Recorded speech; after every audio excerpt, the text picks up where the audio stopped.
Good morning, everyone. Welcome back. We are in the homestead kitchen, and today we're going to do something I already did this year. So if you follow us on Instagram at Matt and Sara in Minnesota, you will know that my very first Instagram post, was making sauerkraut this year. And so I went through it on Instagram step by step, but I realized I didn't make a video of how I made sauerkraut this year.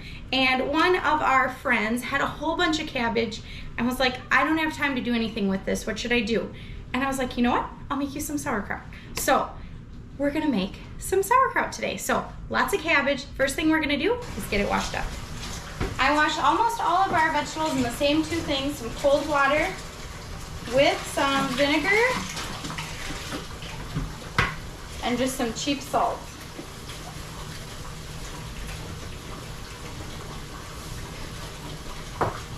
I don't measure anything, just kind of dump in what I think is a good amount. As I'm washing this cabbage, I'm going to be taking off some of the grosser outer leaves that just aren't great, and I'm going to put them in a bucket for the animals. Depending on what we've got for scraps, it either goes to the chickens or pigs. Pigs can't have salt, so when we have maybe like leftover food and things, then that goes to the chickens. But when it's stuff like this, vegetable leaves, then we give it to our pigs. Now after I've gotten rid of some of those outer leaves, I'm gonna cut out the core. What I like to do is just cut right down the middle of my cabbage if I can. This one's really big. Most of them are smaller than this. Alright, then when I go to cut my core, I can just kind of make like a V-like cut here. And pull it out. Makes it super simple. Now I think what I'm going to do is just kind of set these half heads aside, and then I'll cut my cabbage when I'm done cleaning it. So let me get all these cabbages finished up. It looks like I have 10 cabbage heads, and I will check back with you when I'm done with that. All right, I'm back. I've got all of my cabbage cores cut out, they're washed, everything's good. So now I'm gonna cut up my cabbage for my sauerkraut. Now we're making a fermented sauerkraut. Believe it or not, back in the day, Matt and I always took the time to ferment our sauerkraut, and then we canned it. And I hated it. I like the flavor, and then when you really stop and think of it, you've done all this work to get these like good bacteria growing and the fermenting process, and then we went ahead and we just canned it, got rid of it. So we don't do that anymore. Now we ferment all of our own sauerkraut, and I keep it in the fridge. Now, I would love to keep it in our root cellar, and it probably would last at least a little while in our root cellar because it is pretty cool down there, but it's nothing like my fridge. So it takes up some space, but I keep it in my fridge. We love it, so it's just one of those things that it's nice to have on hand. So now you could certainly chop this by hand, but I find I get a nice small cut if I use my food processor on slice.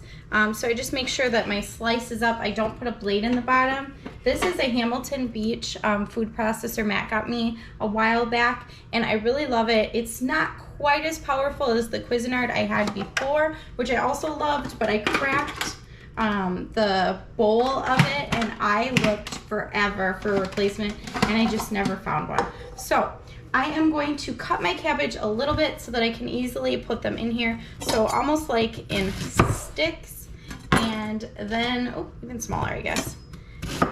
And then I will let them chop through to get that nice thin crust.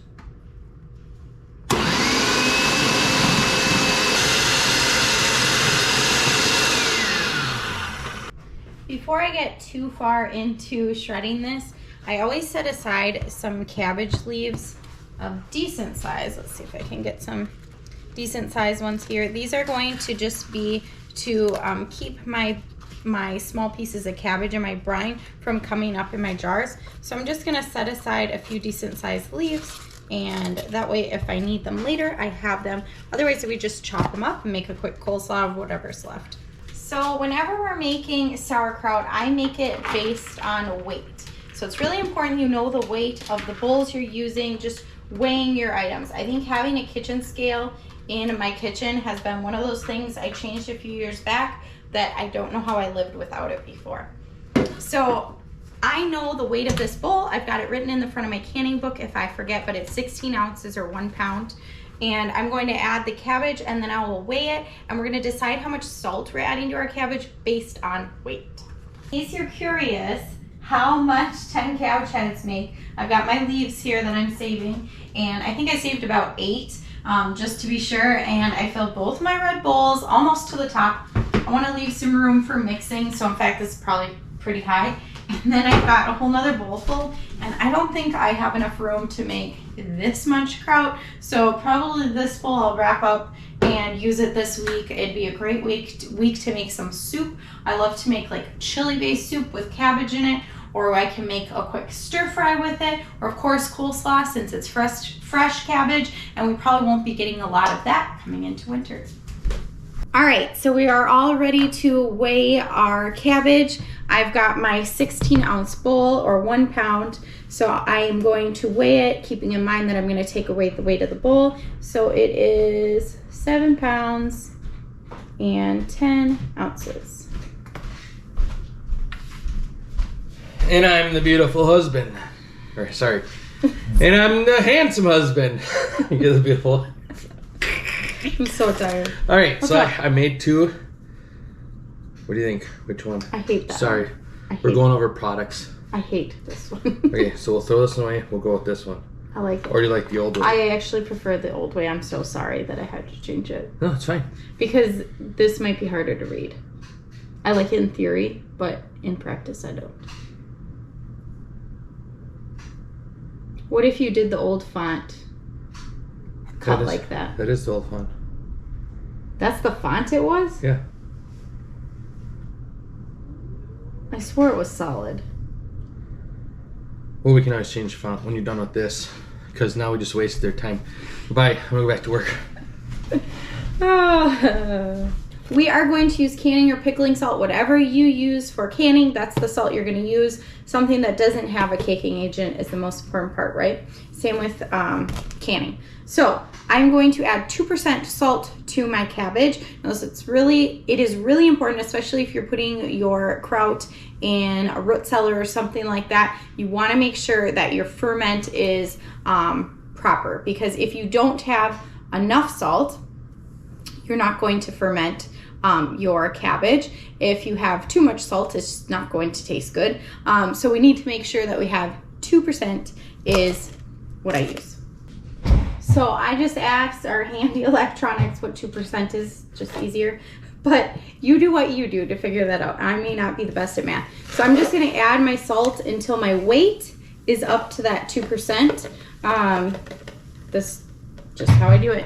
If you want, you can certainly be moving it around so it's getting more in between your cabbage. But we're gonna mix it in anyways, so.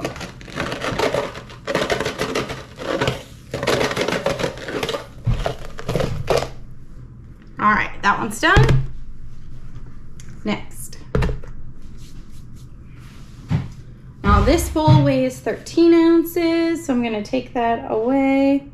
4 pounds, 15 ounces. So, Echo, what's 2% of 4 pounds, 15 ounces? 2% of 4.9375 pounds is 1.58 ounces. All right, here we go.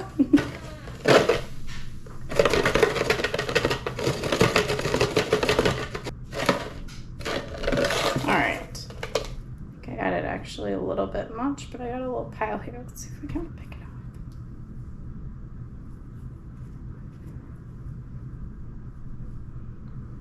All right, good to go. So now this is so simple. The way I make sauerkraut, I do not add any extra water. All I'm doing is mixing up the cabbage with the salt. Now, what this is going to do is just as if you're making like, it was loud. Just as if you were making like cucumbers, I like to salt those overnight to make like a creamy dip. So now I just mix in my cabbage with my salt. I don't add any extra water or anything to my sauerkraut because I don't believe it's necessary. So when I'm doing this, I'm just salting it and kind of letting it sit. What happens is, just like I do with any other vegetable, if I'm making like a cucumber salad, I love to let it sit in salt overnight so that the salt can soak out some of those juices and we can kind of get rid of that. So in this case, I'm going to try soaking out some of the juices from the cabbage that naturally is in it. It's just so full of water that I'm going to be pulling them out to use them as a brine for my sauerkraut. Now, I believe the technical term for this might be weeping. I'm not sure about that. But anyways, I'm going to make my cabbage weep, make it kind of cry. So I can already tell this looks a lot more like a coleslaw or something that you've already prepared with cabbage, where this just looks like fresh cabbage yet. So we're gonna get this one mixed up too. Just mix the salt in really well. So after you do this for a little while, stirring the cabbage with the salt, you'll kind of get the idea of what it's supposed to look like. Basically, you want to be able to squeeze juice, let's see if you can see the squeeze juice out of the cabbage. It takes maybe 5-10 minutes, I would say, but you kind of get the idea. It starts looking like, see that? It's raining. It looks wet. And after you know it's really good and coated and it's getting that wet, it's starting to sink down quite a bit, then it is just time to jar it up.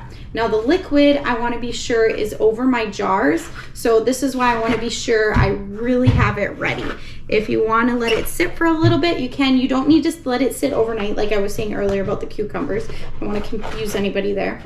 But if you're curious where I get all of my information about fermenting, I certainly do reference the National Center for Home Food Preservation because I think that is just the best resource that we have to know as far as food safety goes, to go there and kind of understand a little bit more about food safety and how to do things. I believe their sauerkraut recipe actually references canning it, but you don't necessarily need to do that as long as you're keeping it safe. I believe it says that you can keep it in your fridge for a couple months. What I'm going to tell you is I keep it in my fridge longer than a couple months as long as we haven't eaten it all.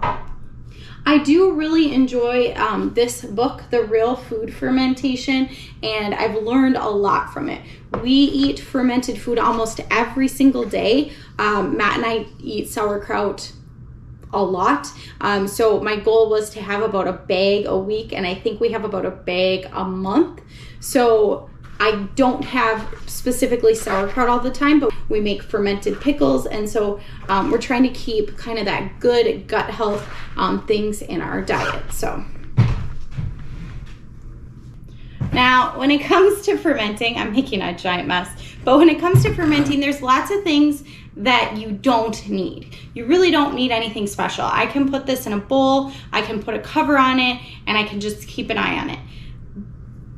There are lots of ways to do ferments. What I'm showing you is how I do it. I have added things over the years to make this easier. I have taken away things. I've stopped using things. So there's just different ways you can do it. So I love to ferment in jars. This has made a huge impact on better quality ferments for me. This might just be a me thing, but anytime I would do it in a bowl, I would end up with more scum and whatever, and I would be tossing so much of it, and I don't end up with that when I do it in jars. So I'm going to just be throwing it in my half-gallon jar. Super simple. I could use a funnel if I don't want to make too big of a mess. And then I'm going to pack it down. Now I'm using a wide mouth jar, so I could certainly, oops, as I get to the top, put my hand in here and pack it down. But I do use, I believe this is like a pickle packer or something like that.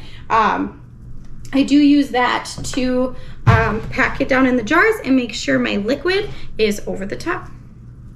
I'm going to leave about a 1/2 inch headspace.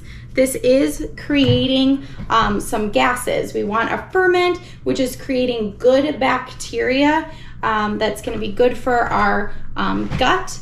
and there's going to be lots of gases coming out of the jar. Now, with a ferment, we want all that stuff being able to come out, but you don't want to be letting oxygen in. So that's the main thing. When you get that kind of like scum and stuff on top, that's usually the problem, is that there's some oxygen getting in. So I'm going to fill this up.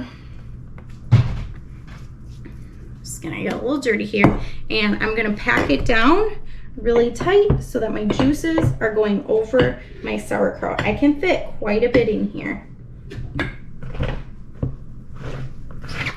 All right, what's really nice about these jars is, you know, that 1 inch mark is this first line here. So as you can see, the more I'm packing it, look at all this juice coming out here. There's plenty of juice. I'm gonna add a little bit more. If you have a little bit under that 1 inch, you're gonna be fine. But what I find is that if I go too far below it, then my weights tend to slide around, and I really don't want that. Here we go. Now I'm gonna clean all this random stuff off. Now what's gonna happen is all these random little pieces of kraut and such, they're gonna end up getting moldy if I leave them. So I wanna clean that off the best I can, and I will do that before I set this to start fermenting. Now I love to use glass weights. I have used rocks, works fine. I just put them in a bag before I put them in. I've also used just the brine or some water or something in a bag on top. It works fine. I just really like the glass weights. I only have 4, so when I can, I use these. So I'll put my glass weight on top. Now, oh, one more step I like to do. I almost forgot. Before I put that glass weight on top, I'm going to actually use a cabbage leaf. Now, my whole purpose in this is to just keep all those little pieces under, and I don't always do this, in which case any little pieces that get up on top, I just kind of take a slotted spoon, like I've got one there, and I'll take them out because those are gonna be the ones that are gonna get moldy. So then the clean weight, I want those little pieces on there. I'm gonna put that right on top of the leaf. Then when we go to, I definitely, hold on. I'm making such a mess. All right, I forgot to leave room for my leaf. Don't do that. Don't make that mistake. All right, so I'm going to add my weight. Now this just keeps everything down under the brine. So that leaf, I'm just doing 2 steps. When I do go to take it out to eat it, I will take the leaf itself out. So the easiest, most affordable way is to just cover this. I would cover it with just either a cloth or with a loose ring, and then I would just make sure, if I'm using like a loose ring, that I would burp it every day, and that just means kind of opening it. And yeah, but I find I'm more likely to get oxygen in here, and I don't like that. So I've tried a couple different pickle pipes over the years. Now this is one where you add it half full with water. It sits in a special top with a hole on it, and then what it does is the water will make this little piece rise as the gases are coming out. They go out, but they never let the oxygen back in. I'll use these if I have to. I don't love them. So I think on my list for Christmas, I'm going to be adding some more of these silicone pickle pipes. They're my absolute favorite. Mine are Mason Tops brand, but I don't think the brand really matters. They are just a silicone piece that's so easy to reuse and rewash, and they fit with any basic ring. So just make sure your ring doesn't have rust on it. It is probably going to get rusty when you're done because you've got this salty brine that you're using. So make sure this is cleaned off, and I'm just going to put this on. Now it's important I don't squeeze the top of my silicone ring. That is what keeps the oxygen from getting in. As soon as you squeeze it, you're letting oxygen in. So now, because gas is going to be coming out, you saw how much liquid I have in here. I am always going to put my jars in a dish because things are coming out and I want it to catch it. I don't want the liquids and things all over my countertops. And then I'm going to keep these in a cool but room temperature, kind of out of direct sunlight place. I just keep them on my counter tucked away. All right, now it's important that temperature where you keep these is between about 60 to 75 degrees. The closer you get to 75 degrees, the faster your fermentation process is. It'll probably take from like 1 week to 6 weeks, depending on how warm it is and how how sour you like it, really. So you can try this as you're going on. I find the more times I open this, the more problems I have with oxygen getting in. So I try to keep it to like a week or 2 weeks. It is getting into like our cold season right now. So our house is low 70s, like 72 is a pretty consistent temperature with our wood stove going. So this is going to ferment really fast. I probably will be checking it in about a week. And what I'll do is I'll check one jar just to be sure. I'm not going to open all of them because they're all going to be fairly similar. And if I had it to the lower range, it might take me a little longer. The batch we did at the beginning of summer, so it was the end of spring. We had a really great early cabbage harvest this year. Took 2 weeks to ferment. But yeah, I'll check back with you when these are ready to go. And then I'll show you how I store it. All right, we are back. It is actually just shy of 5 weeks. So the last batch of sauerkraut I made took 2 weeks. We're just shy of 5 weeks. I don't even think I'm going to be able to get these open. So I'm thinking I'm gonna need Matt's help. Can you help me, dear? They are stuck. You're gonna laugh if you can't get it. Anyway, you want it off all the way? Yeah. It's sticky. Yeah. There's some suction still there. Want candy? You can twist those off too. Okay. You're not gonna try those? I'll try this one first. I know you can do it if you put your mind to it. Oh, I meant like taste it, not try to open it. All right. I'm talking about opening it. I'm gonna dig in here and get some. You wanna try it? No, I'm gonna watch you puke all over. It sounds good. It's crunchy. It's crunchy. Oops, I'll put my fork back in there. All right, let's get the rest of these opened up. You're not even gonna try opening? No.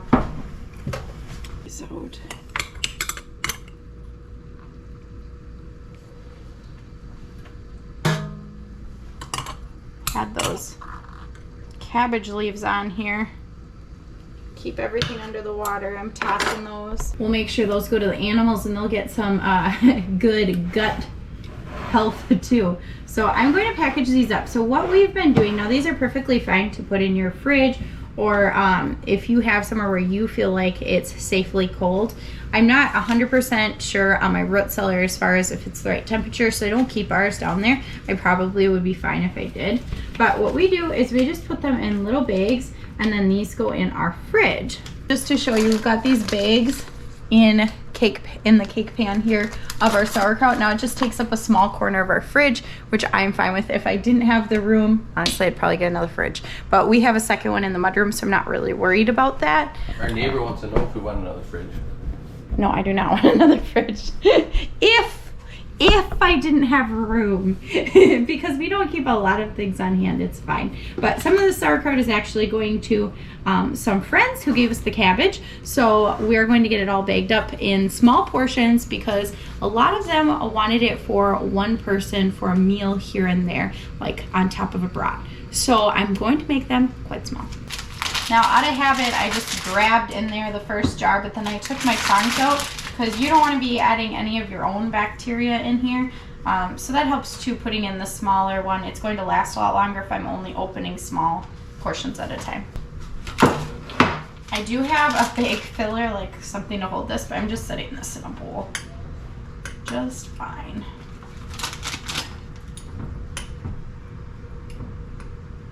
Packed in so tight. Probably almost make 2 bags out of these. I'm gonna figure out a 1-person portion. Now Matt and I eat ours a lot. Just if we have a bag open, we'll put it on anything from eggs to sandwiches, salads, whatever we've got going. But typically people don't do that, so I don't want to overfill them. So I have an idea. It's actually Matt's idea, but I really don't want to waste all this bag space. So instead of cutting it, I'm going to try sealing it up really high, if I can get it to do that. And then I'll show you what we're thinking.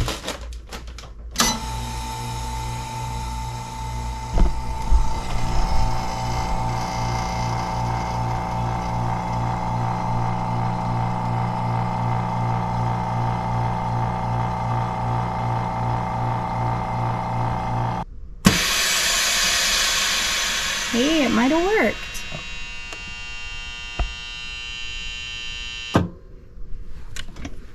All right, let's see. Okay, so I could have probably gotten a little closer. That's right though. So what we're thinking is now I've got this ceiling here, I can make a whole second portion. Just a little closer.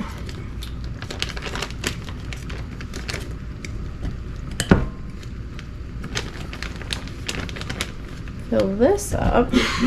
So then they can just cut one off and open one or open two and not waste quite as many bags. Make sure there's no sauerkraut where it's gonna seal.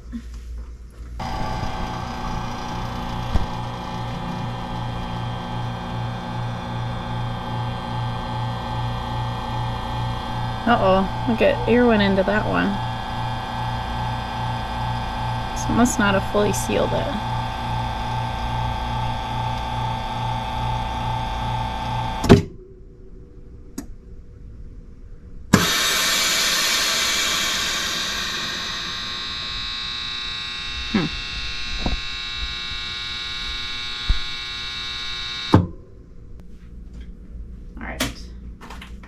I may do a couple bags like this, but I don't think that's ideal because you could see that some air got into this one. So, oh, I see why. A little piece of sauerkraut in there, a big piece. Must have missed that. Either way, this will still be very useful. So, try to fix that for the other batches. Try to keep it a little cleaner. Like our paper's hollow, so I can just wipe them up. But, so the idea is that we're going to be giving them a bunch of little single serving packs of sauerkraut from the cabbage they gave us. And this will be great because we'll end up with some, they'll end up with some, and everybody will be happy and our guts will be healthy. So if you enjoyed this video, be sure to give it a thumbs up, and glad you got to see me again. Bye. I think this is gonna be faster.